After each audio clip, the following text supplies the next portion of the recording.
Hi everybody, this is Sunny from Sunny Side Up Journals, and today I wanted to address the question that maybe is on your mind, and the question is, what the heck do I journal about? Maybe that's something that's stopping you from journaling, and so I wanted to share 5 of the many. I journal about everything. I write a lot, but 5 of the things that if I'm really struggling, like I don't have anything to write about, this is sort of my go-to list. So I'm going to be using my TWSBI Eco today with my shimmery black ink. And the first thing that I would journal about is simply a list of things I did. Pick a day. It could be today, it could be yesterday, it could be what you're going to do tomorrow. But just write a long laundry list of things that you did. Woke up, brushed my teeth, picked out clothes, wasn't happy with it, picked out different clothes. Maybe you drop off kids at school, or maybe you have a routine that you do for breakfast, or it could be as mundane as dropped off a package at the post office, got gas, went to work, did, whatever it is that you do at work, drove home or took the train home. Just a step-by-step list. I do these every once in a while, just writing out a Saturday routine with my family. And I'm always surprised by how much has changed over the years. Both my kids are out of diapers now, but diaper changing took up so much time.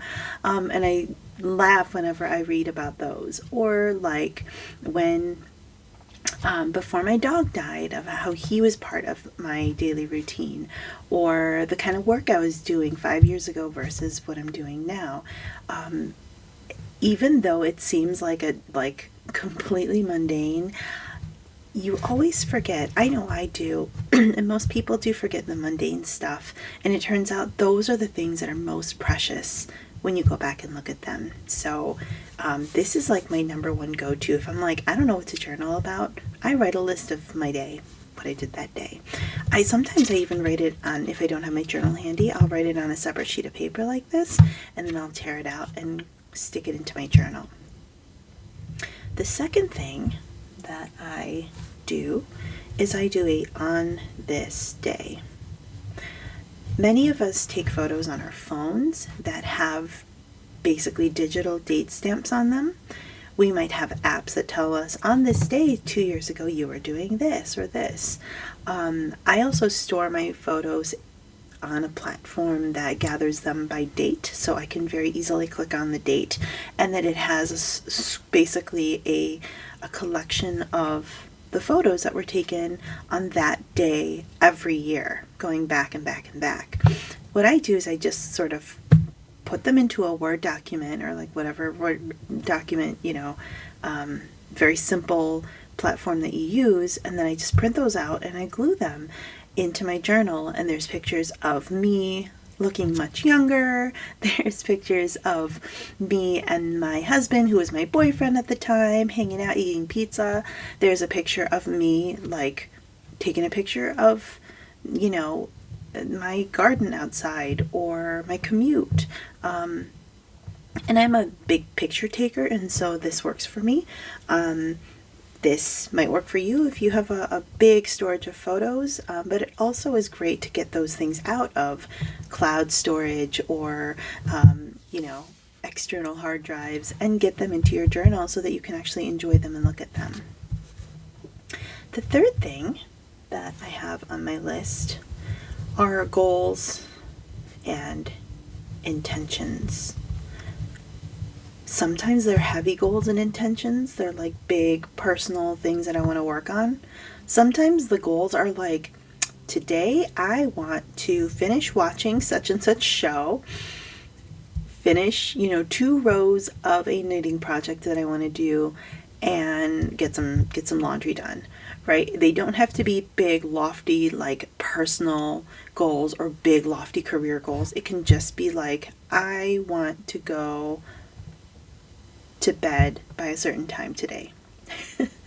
So it could be that, or intentions are sort of similar, but a little bit more, a little less like tangible, and a little bit more like, here's the attitude that I'm going to assume. They're very much linked. I think you can have goals that are attitudinal, but sometimes I'm like, I'm going to go into this day with a positive attitude and not let so and so get to me, or I'm going to go into this today and I'm going to try to add in some breaks so that I don't, burn out.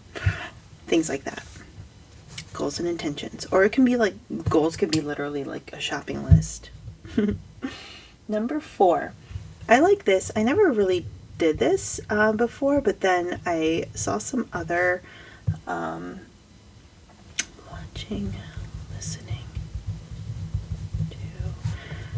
I saw some other journalers doing this, and I thought it was really great, and I've started adding this to my journal entries every once in a while.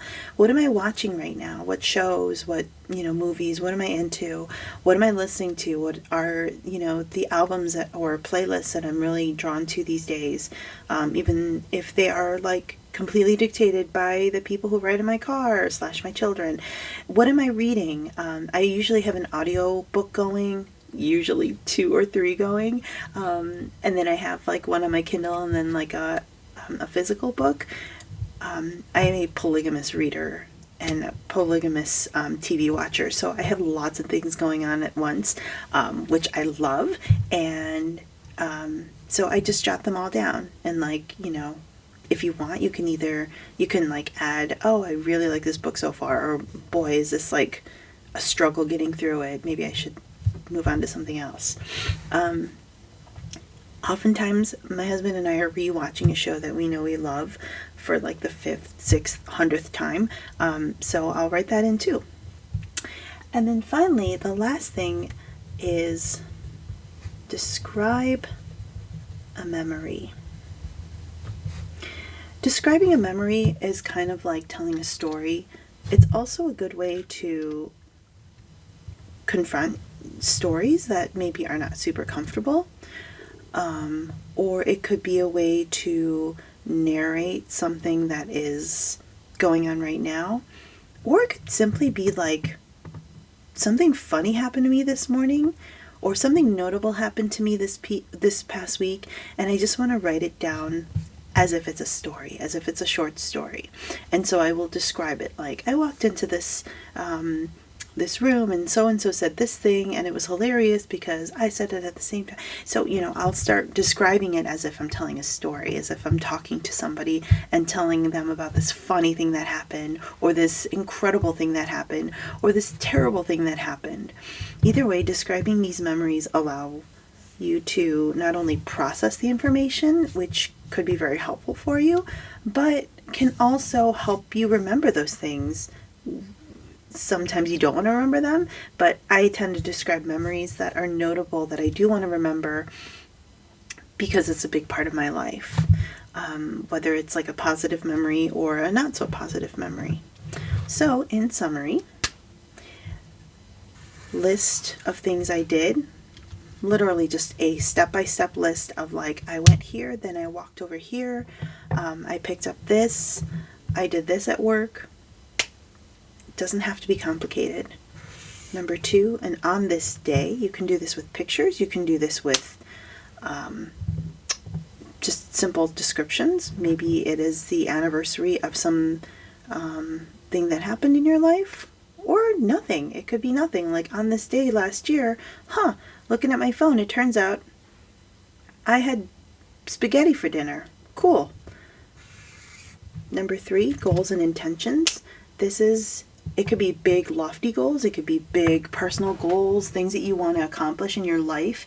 It could be something as small as, today I'm going to go to bed by 10 p.m. Or today I'm going to For me, it's a lot of fiber related goals. So today I'm going to finish like 5 rows of sock number 1, and I'm going to knit a scrunchie. So it could be as simple as that. Or intentions like today or this weekend, I really just want to relax and give myself the time to sit on the couch and veg. The end. Number 4 could be a list of what you're watching or listening to or reading, whatever music or book, audiobook, TV show, movie, podcast, YouTube channel, hey, that you are really into, and you can write about them. And then the last one is to describe a memory. Tell a story. Tell yourself a story. Chances are you're the one who's going to be the most frequent visitor of this memory and the most frequent viewer of this journal that you're working on. So write it out for yourself. Write it out for 10 years from now, you, or 20 years from now, you, or, 1 week from now, you, and jot down a memory, whether it's a memory of something that happened today or last week, or even just a description of a memory of something that happened to you 20 years ago.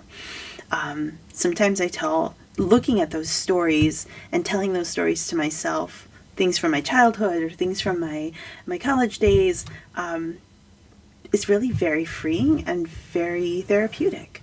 And there's more to say there if you don't have anything to say about your current day. I hope this is helpful. I hope it gets some ideas going and that it encourages you to journal more and to write more and, find an excuse to use these fun tools and art supplies that you have around the house, which I think is always the best plan.